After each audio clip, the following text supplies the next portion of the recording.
자, 하나님의 언약, 오늘 참 중요한 부분인데요. 같이 한번 나누도록 하겠습니다. 바로 들어가죠. 제7장 1절입니다. 한 목소리 함께 하겠습니다. 하나님과 피조물 사이의 간격은 너무 크다. 그러기에 이성적인 피조물들이 마땅히 하나님을 그들의 창조주로 순종해야 하는데도 그들이 하나님에게서 무슨 축복이나 상급을 얻어낼 수가 없었다. 오직 하나님 편에서 자원하여 베풀어 주시는 은혜로서만 가능하였다. 그런데 그 은혜를 하나님께서는 언약을 수단으로 하여 나타내시기를 기뻐하셨다. 예. 자, 우리 7장 하나님의 언약인데요.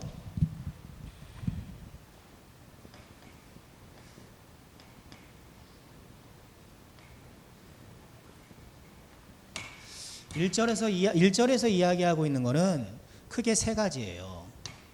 첫 번째는요, 하나님과 사람 사이의 간격이에요. 뭐라고 얘기를 하나요? 하나님과 사람 사이는 피조물 사이의 간격은 어떻다고요?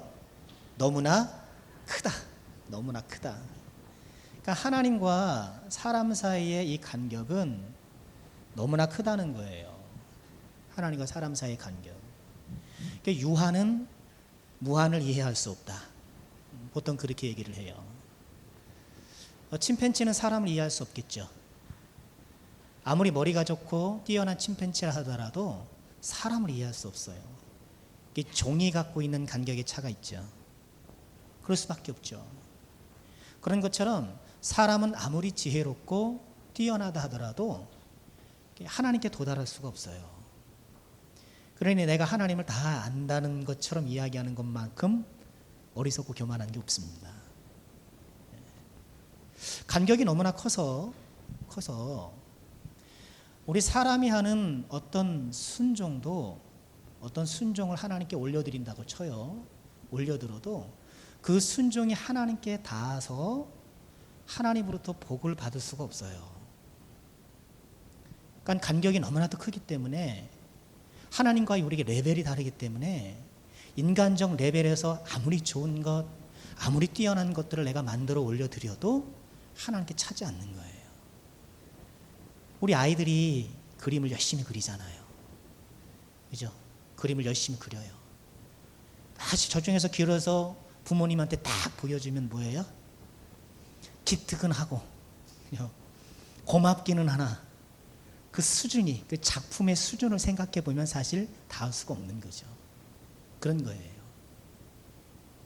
일단 하나님께서 우리에게 은혜를 주신다고 할 때는 우리가 순종해서 은혜를 받는 것이 아니라 말 그대로 하나님께서 은혜를 주시는 거예요. 그러니까 하나님께서 주셔야만 받는 거지. 그러니까 우리의 순종, 이 순수한 순전히 우리의 순종만으로 하나님께 올라간다는 것은 말이 안 된다는 거예요. 두 번째 얘기가 그 얘기죠. 그러니까 축복과 상급은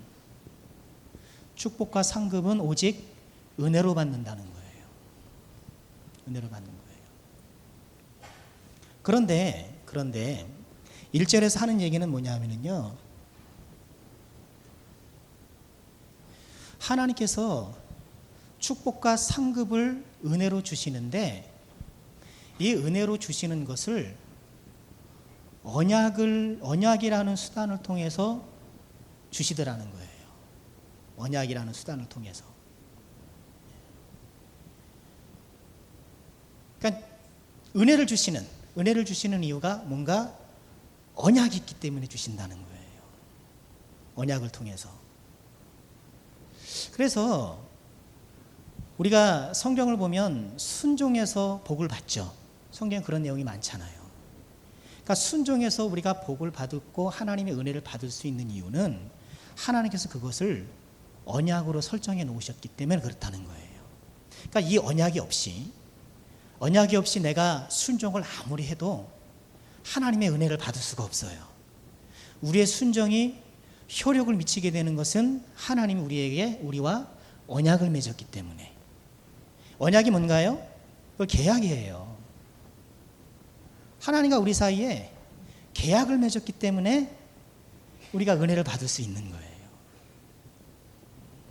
이해되시겠죠? 여러분, 안 되세요? 거기 계시죠? 그래서 하나님께서는 우리에게 은혜를 주시는 수단으로 창세기 때부터 언약을 그 수단으로 삼으신 거예요. 그러니까 언약을 맺고 상호 계약을 맺음을 통해서 그 계약에 근거해서 우리의 순종 자체로는 턱도 없지만, 우리의 순종 자체로는 우리가 하나님께 해드리는 어떤 선행이나 이런 것으로는 은혜를 받아낼 수가 없지만, 하나님께서 계약을 우리와 설정해 주셨기 때문에, 맺어 주셨기 때문에 그 계약에 근거해서 은혜를 주시는 거예요. 그러니까 하나님은 자유로운 하나님이신데 스스로 계약에 자기를 묶어두신 거죠. 그럼 왜 예수를 믿지 않는 사람들, 예수 믿지 않는 사람들도 겉모습으로 보면 우리 믿는 사람, 그러니까 성경이 요구하는 그런 덕목을 보일 수가 있잖아요. 예수를 안 믿어도 겸손한 사람이 얼마나 많아요. 그죠? 그러니까 예수 믿는 사람을 부끄럽게 하는 착한 불신자들이 많단 말이에요. 막 자기 헌신하고. 이번 전주 무슨 동에 또 있었다면서요. 그죠? 몇 천만 원 이렇게 해마다 갖다 놓고 있는데, 이 도둑놈들이 또 그걸 노리고 훔쳐갔다가 또 잡혔다는 것 아닙니까? 그분이 예수를 믿으시는지 어쩐지 모르겠지만, 보통 일은 아니죠. 그죠? 본인이 얼마나 갑부라 하더라도 갑부라고 그렇게 구제하는 게 쉽습니까? 그게 아니거든요. 그렇죠? 돈 많다고 그렇게 쉬운 게 아니에요. 그럼 그런 예수를 믿지 않는 사람이 예수님을 믿는 사람보다 훨씬 더 순종을 잘하고 그렇게 선행을 하더라도 하나님의 은혜와 복을 받을 수가 없어요. 왜요? 계약을 안 맺어서 그런 거예요. 계약을. 그러니까 계약이 중요한 거예요. 계약을 맺어야 돼요. 언약을 맺어야 돼요. 자, 오늘 이 하나님의 언약은 그 얘기를 좀 하고 싶은 거예요. 자, 1절은 그거예요. 다시 한번 보실까요? 1절 다시 한번 보세요. 하나님과 피조물 사이의 간격은 너무 크다. 그러기에 이성적인 피조물들이 마땅히 하나님은 그들의 창조대로 순종해야 하는데도, 순종을 한다 하더라도, 이게 좀 표현이 좀 그렇습니다만, 그들이 하나님에게서 무슨 축복이나 상급을 얻어낼 수가 없다. 오직 하나님 편에서 자원하여 베풀어 주시는 은혜로서만 가능하였다. 그런데 그 은혜를 하나님께서는 언약을 수단으로 하여 나타내시기를 기뻐하셨다. 제가 지금 설명드린 그 내용인 거예요. 자, 그럼 2절로 한번 가보실까요? 자, 2절 찾으셨어요? 자, 이제 함께 합니다. 시작. 인간과 맺은 첫 번째 언약은 행위 언약이었다. 그 행위 언약으로 아담과 그 안에서 그의 후손에게 생명이 약속되었다. 그 언약의 조건은 완전하고 개별적인 순종이었다. 자, 이게 언약이라는 것을 통해서 하나님께서 은혜를 베풀어 주시는데, 그 첫 번째 언약이 뭐라는 거예요? 행위 언약이라는 거예요. 자, 행위 언약은 누구랑 맺으신 걸까요? 아담과 맺으신 거예요. 아담과. 첫사람 아담과 맺으신 언약이 행위 언약이에요. 행위 언약의 구체적인 내용을 들자면 뭐겠습니까? 첫 번째 행위 언약의 구체적인 내용이 뭐였어요? 창세기 2장 16절 17절 말씀이에요. 여호와 하나님 그 사람에게 명하여 이르시되 동산 각종 나무 열매는 내가 임의로 먹되 선악을 알게 하는 나무 열매는 먹지 말라. 내가 먹는 날에는 반드시 죽으리라. 이게 첫 번째 행위 언약인 거예요. 그러니까 하나님이 아담을 창조하시고 맺은 첫 번째 언약이 선악을 알게 하는 나무의 열매를 먹지 않는 것. 그걸 먹게 되면 죽는 것. 반대로 말하면 뭡니까? 그걸 먹지 않으면 영원히 사는 거예요.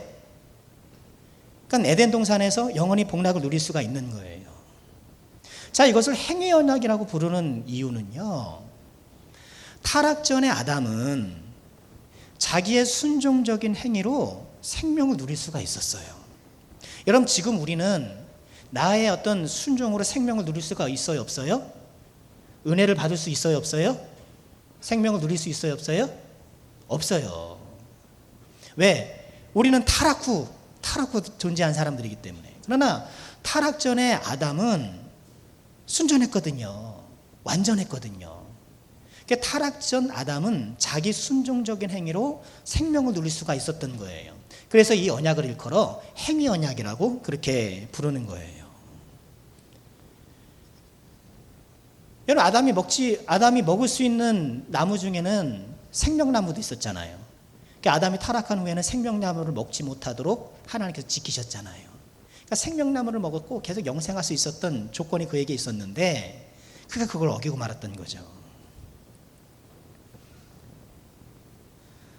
자, 중요한 것은요, 이 행위 언약은, 아담과 맺은 행위 언약은 아담뿐만 아니라 아담의 후손들과도 맺은 언약이라는 거예요. 그러니까 아담과 언약을 맺었을 때는 아담 그 당사자에게만 해당되는 것이 아니라 아담 이후 출생한 모든 사람들도 이 언약의 대상자가 되는 거예요. 여러분, 내가 전세 계약을 했어요. 내가 누구 전세 계약하면 그 전세 계약할 때에 이 집에 누가 살 거라고 얘기를 해요? 해요?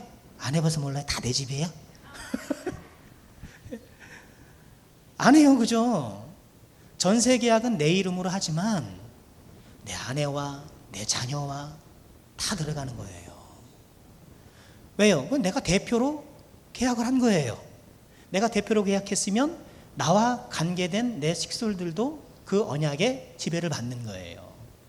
그런 것처럼 아담이 맺은 언약은 아담만 해당되는 것이 아니에요.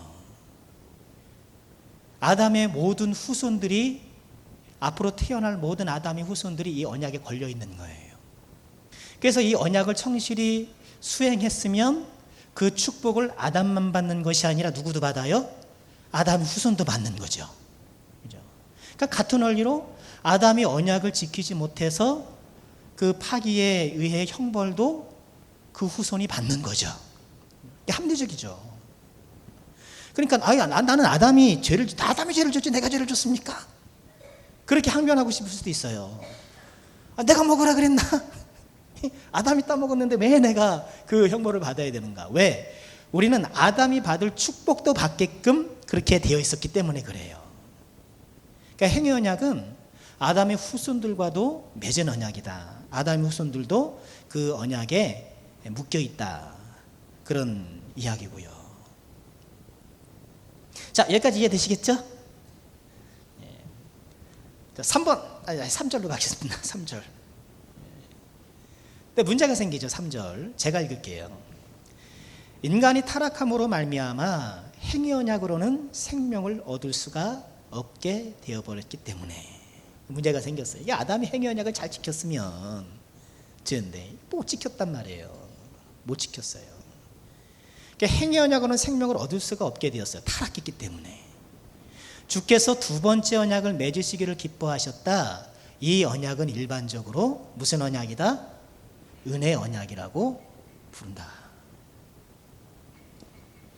그러니까 아담과는 행위 언약을 통해서 복을 주시려고 했는데 아담이 그 언약을 지키지 않아서 그 계약을 이행하지 않았기 때문에 그걸 끝나야 되는데 끝나지 않고 하나님께서 어떻게 해요? 그래도 생명을 주시려고 또 언약을 맺으시는데 그것은 은혜 언약이라는 거예요. 계속 가보죠. 그 언약에 의하여 주님은 죄인들에게 예수 그리스도로 말미암아 생명과 구원을 값없이 주셨다. 그러나 그들이 구원받도록 하기 위해서 그리스도를 믿는 신앙을 그들에게 요구하시고 생명에 이르도록 작정되는 모든 자들에게 그의 성령을 주시어 그들로 하여금 기꺼이 그리스도를 믿을 수 있게 하실 것을 약속하셨다.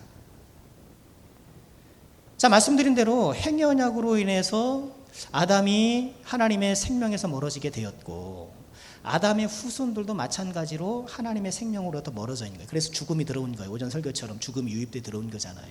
이 세상에 죽음이 들어온 거예요. 이렇게 타락 이후에 출생한 아담의 후예들은 순종의 능력을 완전히 상실했어요. 그러니까 아담 같은 경우에는, 타락 전 아담 같은 경우에는 자기 순종을 통해서 은혜를 받을 수 있다. 타락 전 아담의 순종은 하늘에 닿을 수 있었단 말이에요. 하나님께 닿을 수 있었어요. 근데 그게 안 됐기 때문에 아담 후예들은 아무리 순종을 해도 그 순종이 하나님께 다가갈 수가 없어요. 그러니까 순종이 효력이 없어지는 거예요. 순종의 능력을 완전히 상실한 거예요. 그렇기 때문에 행위 언약은 이제 물 건너갔죠. 내 행위로, 내 순종으로 하나님의 은혜와 생명을 받아내는 것, 축복을 받아내는 것은 이제 원천적으로 불가능해진 거예요. 그런데 이것을 가능하게 한 것이 은혜 언약이라는 거예요. 자, 그럼 은혜 언약을 왜 은혜 언약이라고 부르는가? 은혜 언약이라고 부르는 이유는요, 이 은혜 언약, 이 계약에 필요한 모든 조건들을 하나님께서 다 시행하신 거예요. 여러분, 계약이라는 건 뭔가요? 계약은 서로 양 당사자가 합의하는 거잖아요. 양 당사자가 이쪽은 이걸 지키고 저거는 저걸 지키고 이런 식으로 서로 합의를 해서 성립하는 게 계약이잖아요. 그런데 은혜 언약은 하나님 편에서 이 계약이 요구되는 모든 사항들을 하나님이 다 수행하시는 거예요. 그래서 그게 은혜 언약인 거예요.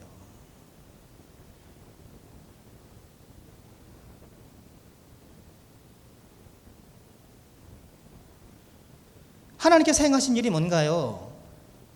예수님을 보내셔서 십자가에 못 박아 돌아가시게 하시고, 그죠? 자기 아들을 보내셔서 죽게 하셨고요.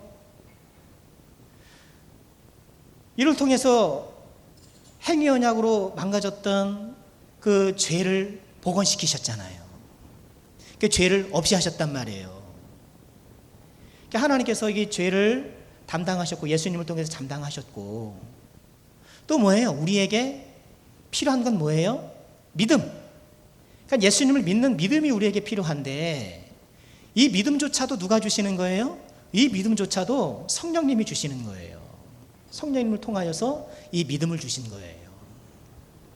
그러니 우리 힘으로는 도저히 나의 순종으로는 하나님께 다가 생명을 얻을 수가 없었는데, 예수님을 통하여서 이 조건을 이루어 주시고, 예수님께서 이루신 조건을 믿을 수 있는 믿음도 우리에게 주시고, 하나님께서 우리에게 일방적으로 이런 계약이 필요한 사항들을 하나님께서 다 이행하셨기 때문에, 그래서 은혜 언약이라는 거예요.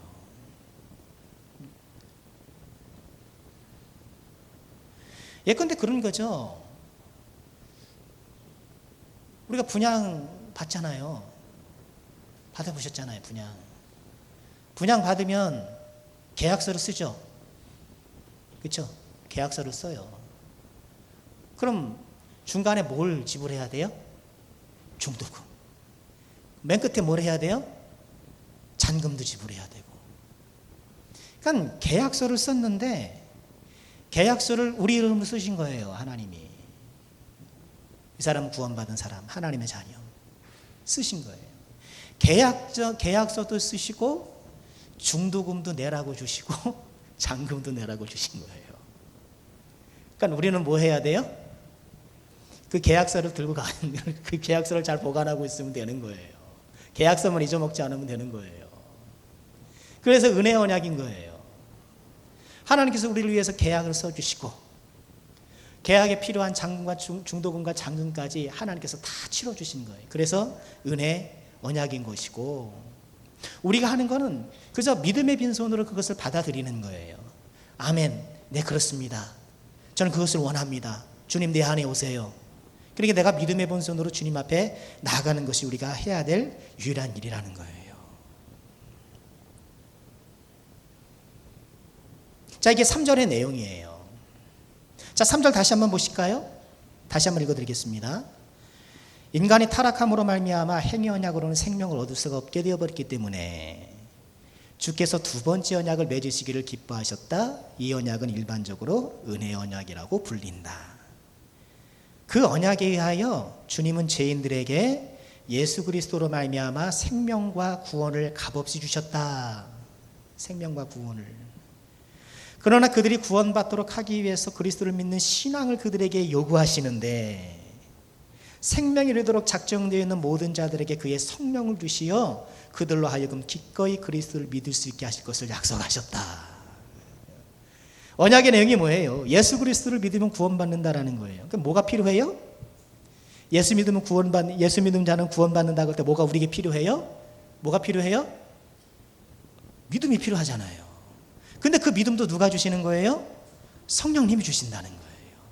그러니 이것이 은혜의 언약이라는 것이죠. 자, 4절로 한번 넘어가 보실까요?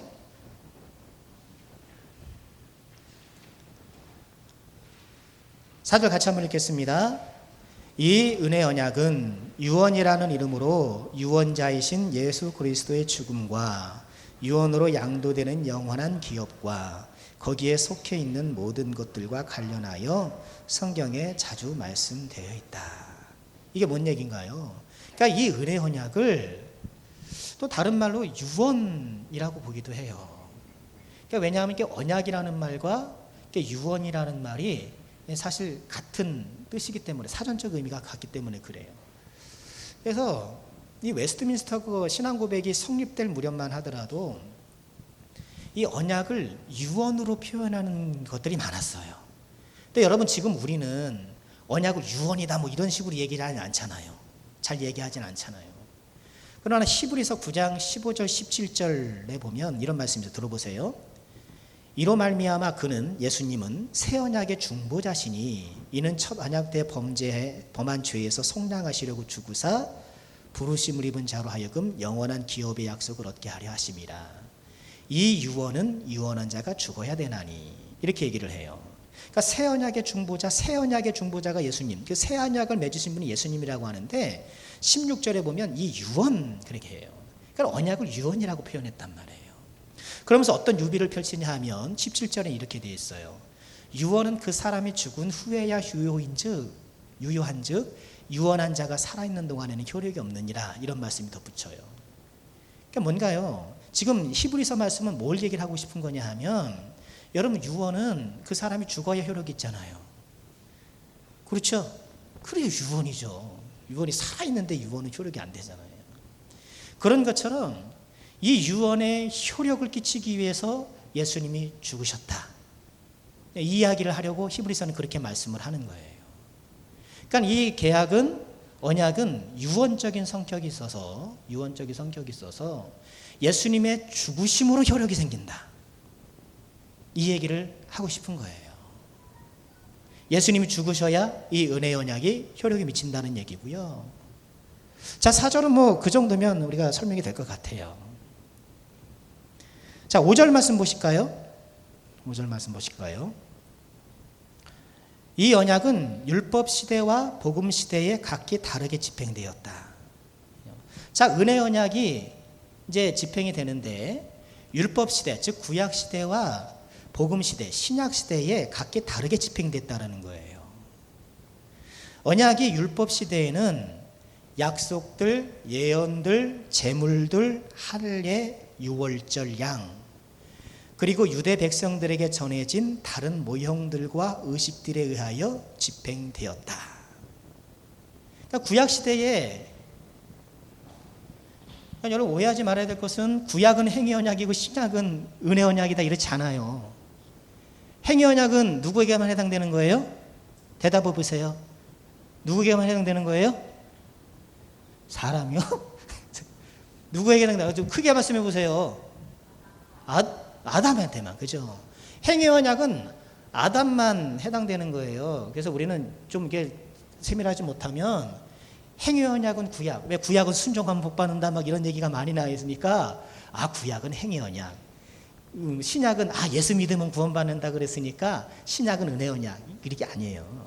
그건 착각이에요. 행위 언약은 오직 아담만 해당되는 거예요. 그러나 아담 이후의 모든 사람들과 맺은 언약은 은혜 언약이에요. 그러니까 구약 시대에 맺은 언약이 노아도 언약을 맺고, 아브라함도 언약을 맺고, 야곱도 언약을 맺고, 이렇게 줄줄이 하나님께서 그 시대마다 그 사람들 혹은 그 회중들과 계속 이 언약 체결 계약을 맺으면서 축복 관계를 유지해 오셨단 말이에요. 그냥 한 게 아니에요. 계약을 맺어서. 아브라함과 계약했으면 아브라함과 계약했던 그 내용을 토대로 해서 그 계약을 이른바 갱신해서 그 정신과 뜻을 그대로 가져와서 야곱과 혹은 이삭과 후세 이렇게 맞는 거예요. 그러니 하나님께서 맺으신 모든 언약은 그 시대는 다르지만 다 의미적으로 일맥상통해요. 그 내용들이 확장되어지고 구체화되어지고 이게 변하게 되지만 그 계약의 본질, 그 틀은 그대로 유지가 되는 거예요. 자, 구약 시대에는 하나님께서 어떻게 언약을 맺으셨는가? 그 언약의 여러 수단들이 뭐라는 거예요? 요즘 뭐니까 이렇게 자꾸 왔다 갔다 이상하게 왔다 갔다 이렇게 했습니다. 자, 언약의 수단들이 뭐라는 거예요? 약속들. 그렇죠. 또 뭐예요? 불러주세요. 예언들. 또 뭐예요? 네? 제물들, 할례, 그렇죠. 유월절 약, 기타 등등 이런 거란 말이에요.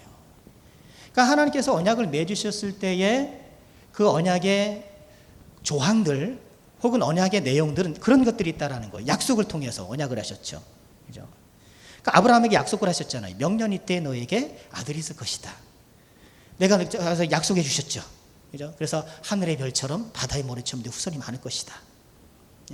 이게 언약을 맺으, 약속의 형태로 언약을 맺으시고 또 예언의 형태로 선지자들이 예언을 주잖아요. 선지자들이. 그죠? 너희들 하나님께 돌아와라. 그럼 하나님께서 너희를 구원해 주시겠다. 뭐 선지자들이 그런 거잖아요. 예언을 통하여서. 또 그건 제사 방식을 통해서, 그죠? 하나님께 적절하게 제사를 드리고 아침 저녁으로 제사를 드리고 안식을 제사를 드리고 이렇게 하나님 앞에 제사를 드리는 통해서 복을 받는, 또는 할례를 통해서, 혹은 유월절 양을 통해서, 이런 모든 이런 구약의 우리가 말씀을 통해서 배웠던 여러 가지 도구들이 언약의 조항이란 말이에요. 그러니까 구약 시대에는 이런 것들을 언약의 조항을 삼으셔서 우리에게 순종을 요구하시고 순종에 합당한 은혜를 주시기로 하셨다. 그 얘기인 거예요. 구약 시대는 그랬다는 거예요. 그런데 이 모든 구약의 언약의 조항들이 결국 뭐라는 거예요? 계속 읽어보실까요? 다른 모형들과 식들이 옛 집행되었다. 이 모든 것은 장차 오실 그리스도를 어땠다고요? 예표하다. 그러니까 이런 것들이 뭐라는 거예요? 그리스도를 예표하는 거라는 거예요. 그리스도를 예표. 여러분, 제물 같은 경우 그러잖아요. 이 제사 방식을 통하여서 동물을 죽이는 것, 여러분 그것이 예수님의 십자가를 그대로 예표하는 거잖아요. 유월절 어린 양도 마찬가지고. 그러니까 이 모든 것들이 구약 시대의 언약의 조항들 혹은 내용들로 사용되었던 이런 모든 것들이 그리스도를 예표하는 것이었다는 거예요. 계속 보실까요? 그리고 그 당시에는 약속된 메시아를 믿는 신앙으로 피택자들을 교훈하며 세우는데 성령의 사역으로 말미암아 그것들만으로도 충분하였고 효과적이었다. 즉 구약 시대에는 약속된 메시아, 이렇게 뭐예요? 그리스도 예표라는 것이 약속된 메시아잖아요. 즉 앞으로 약속된 메시아의 예표들, 이런 것들로 선택받은 자들을 교훈하고 세우는데 충분하고도 효과적이었다는 거예요. 여러분, 그러니까 구약의 제사가 부족한 게 아니에요. 하나님의 은혜를 받음에 있어서 구약의 것들이 뭐 하자가 있는 것들이 아니란 말이에요. 그것들도 충분하고 효과적이었다는 거예요. 그 메시아로 말미암아, 즉 약속된 메시아로 말미암아 그들은 완전한 죄사함과 영원한 구원을 얻었는데 이를 뭐라고 부른다고요? 구약이라고 부른다. 그러니까 구약이 뭐라는 거예요? 이런 구약에 있는 약속, 예언, 제물, 할례, 유월절, 어린 양, 이런 것들을 토대로 하나님과 맺어진 뭐예요? 계약서라는 거예요. 계약서. 그리고 이 구약이라는 계약서도 이 모든 것들이 예수님을 예표하는, 즉 약속된 메시아에서 근거된 것들이기 때문에 충분히 효력이 있었고 효과적이었다는 거예요. 그러니까 구약시대 사람들은 아이고 예수 안 믿었으니까 천국 못 갔네, 그렇지 않다는 거예요. 그들도 예수님을 믿었어요. 근데 예수님을 우리처럼 믿지 못했죠. 우리는 예수님이 오신 후에 태어났기 때문에 예수님이 어떤 분인지 알았잖아요. 근데 이 사람들은 예수님이 태어난 걸 알아요, 몰라요? 태어날 것은 알겠지만 그 예수님을 만난 건 아니잖아요. 다만 예수님을 예포하는 여러 가지 그런 요소들을 경험했던 것이죠. 이 요소들의 믿음으로 참여했던 사람들을 그리스도 약속된 메시아를 믿는 것으로 간주하는 거예요. 그러니 구약 성도들도 누구를 통해 구원받는 거예요? 예수님을 통해 구원받는 거예요. 약속된 메시아, 약속된 예수, 오실 예수님의 예표를 따라감을 통하여서 구원받는 거예요. 예수님을 통해서 구원받는 거예요. 구약 백성들도. 자, 5절 얘기에서 하는 얘기는 이 얘기인 거예요. 그래, 여러분, 구약시대 백성들도 누구로 구원을 받았어요? 예수님을 통해서 구원받은 거예요. 구약의 여러 은혜의 도구들이 예수님을 예표하는 것이기 때문에. 자, 6절 보실까요? 6절. 복음 시대에는 실체이신 그리스도께서 나타나시게 되자 이 언약은 말씀 선포와 세례와 주의 만치는 성례의식으로 집행되었다. 이렇게 얘기를 해요. 그러니까 구약 시대는 그랬고 신약 시대 즉 복음 시대에는 자, 이 언약을 무엇으로 집행되었다라는 거예요? 말씀 선포. 또 뭐예요? 세례. 또 뭐예요? 성만찬. 귀한 것들이죠.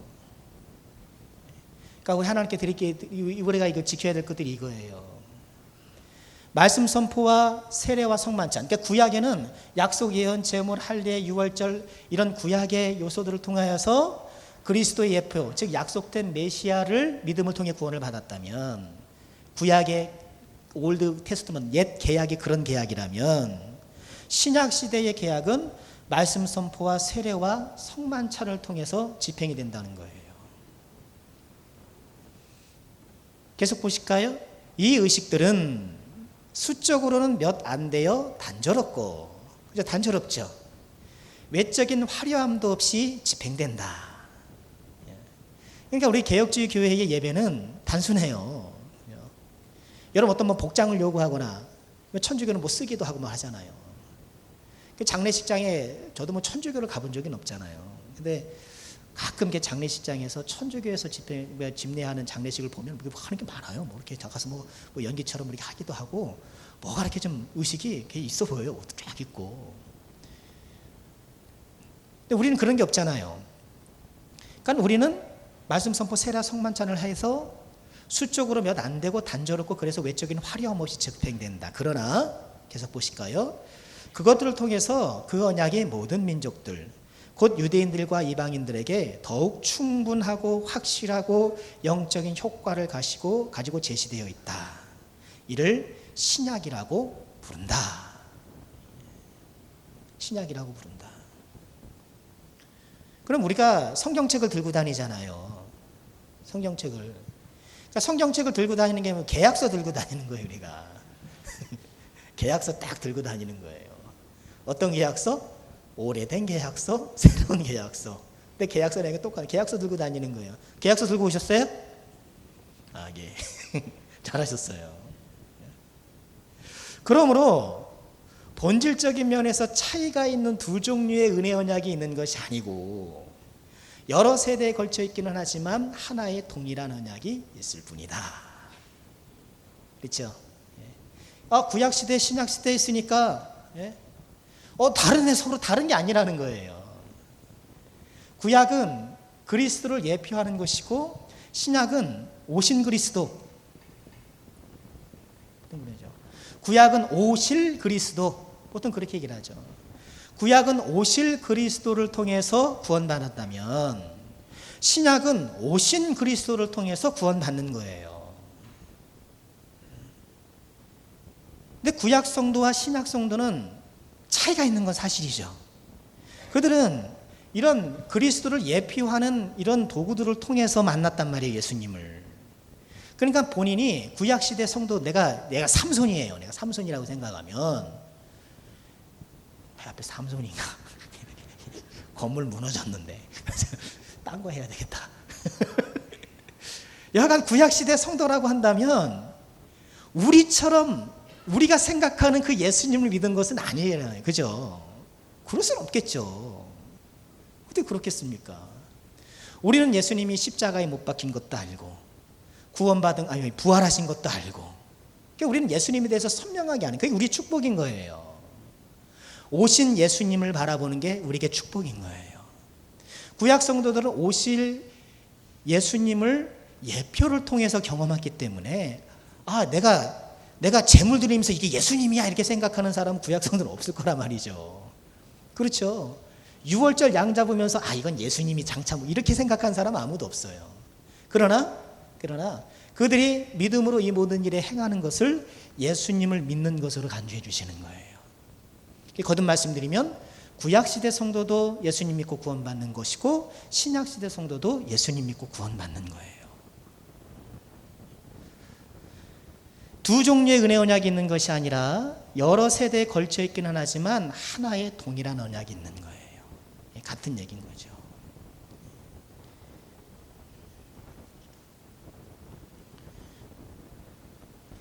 끝났네요? 자, 정리해 볼게요. 왜 이렇게 좋아하세요? 끝났더니. 끝나니까 되게 좋아하시네요. 자, 한번 정리해 볼게요. 진짜 언약에 대해서. 여러 가지 성경 찾아보고 막 그런 것도 있는데요. 그건 좀 생략했어요.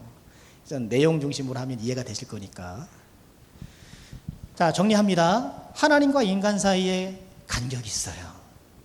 그러니까 인간의 순종으로는 하나님께 도달할 수 있어요, 없어요? 못해요. 그러니까 하나님께서 은혜를 주셔야만 돼요. 은혜를 주셔야만. 근데 하나님께서 이 은혜를 주실 때에 무엇을 통해서요? 언약을 통해서 주시더라. 언약을 통해서 주시더라. 그래서 이 언약, 이 계약에 근거해서 우리의 순종도 효력이 있는 거예요. 우리의 순종이 언약이 없다라면 아무 소용이 없는 거예요. 그죠? 아니 내가 아무리 정도금 지우고 내가 잔금 아무리 지불했다고 쳐봐요. 계약서에 내 이름이 없는데 그 뭔 소용이 있겠냐는 거예요. 그렇죠? 헛수고죠. 내가 중도금 따블로 주겠다고. 따블 따따 부리면 뭐해요? 계약서에 그 이름이 아니면 그 소유가 될 수 없는 거예요. 그러니 예수 안 믿는 사람들은 참 불행한 거예요. 그렇게 아무리 착하게 하고 우리처럼 그렇게 순종을 잘하는 것처럼 온유하고 겸손하게 보여도 언약의 대상자가 아니기 때문에 그들의 순종의 효력을 못 미쳐요. 불쌍한 거죠. 언약을 맺기로 언약을 통해서 우리에게 은혜 주시기로 하신 거예요. 그 첫 번째 언약이 뭐예요? 대답해 보세요. 무슨 언약이에요? 행위 언약. 누가 맺으셨어요? 아담만? 아담과 더불어 누구요? 아담의 후손들. 다 맺으신 거예요. 근데 왜 행위 언약입니까? 아담은 순수하게 타락 전 아담은 순수하게 자기 행위로도 생명을 얻을 수 있었단 말이에요. 구원 얻을 수 있었단 말이에요. 아담은 그럴 수 있었어요. 그렇기 때문에 행위 언약을 부르는 거예요. 근데 행위 언약을 아담이 지켜낼 수 있었어요? 없었어요? 없었어요.